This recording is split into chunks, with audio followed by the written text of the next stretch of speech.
안녕하십니까, 최 대표 TV입니다. 연차 휴가 관련 근로기준법이 지난 3월 6일 국회 본회의를 통과했고요.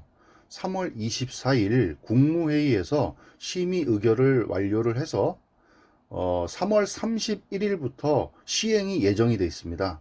그래서 오늘은 근로기준법 연차 휴가 관련되어 있는 내용, 변경된 사항 두 가지 핵심 포인트에 대해서 설명드리도록 하겠습니다.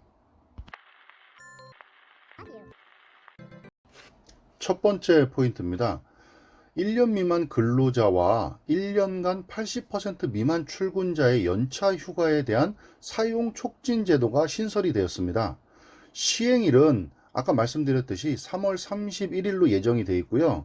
시행일 이후 발생한 연차 휴가부터 적용이 됩니다.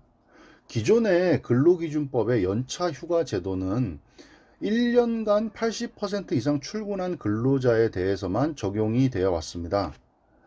이렇게 하다 보니까 2018년 5월 29일부터 근로기준법이 일부 개정이 돼서 연차휴가 관련된 내용을 적용하다 보니까 최초 2년 동안 사용할 수 있는 연차휴가가 굉장히 늘어나게 된 거죠.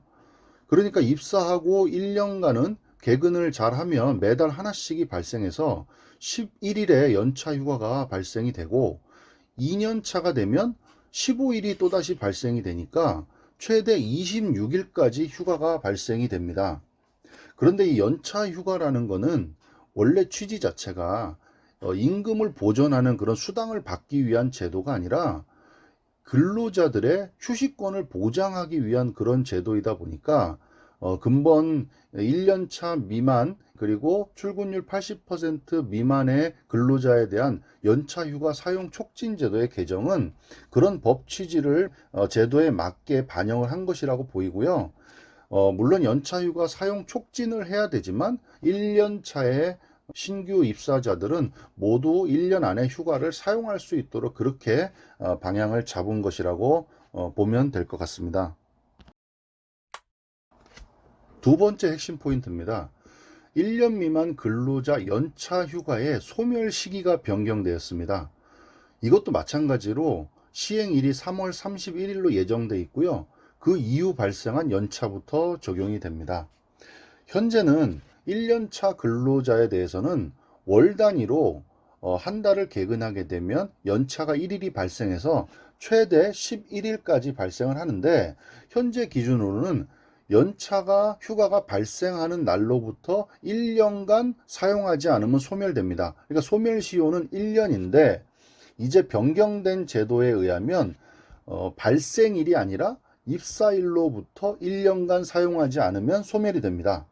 그러니까 신규로 입사하는 근로자들은 입사하고 나서 입사 기준으로 1년 안에 발생하는 최대 11일의 연차 휴가를 모두 사용하지 않으면 그거는 소멸이 될 수도 있다는 겁니다. 물론 연차 휴가 사용 촉진을 해야 되고요.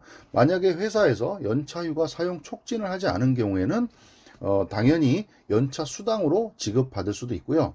이렇게 되니까 결론적으로 1년차 때 최대 11일을 사용하고 끝나고 다시 2년차가 시작되면 15일의 휴가가 나와서 15일을 1년간 사용할 수 있도록 그렇게 변경된 것이라고 보면 되고요.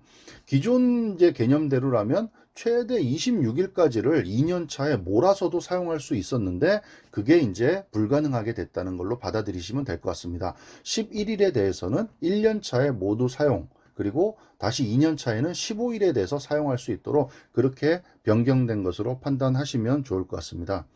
그래서 지난 3월 6일 국회 본회의를 통과한 연차휴가 관련 근로기준법이 3월 24일에 이제 심의 의결이 완료돼서요. 3월 31일에 시행이 예정돼 있습니다.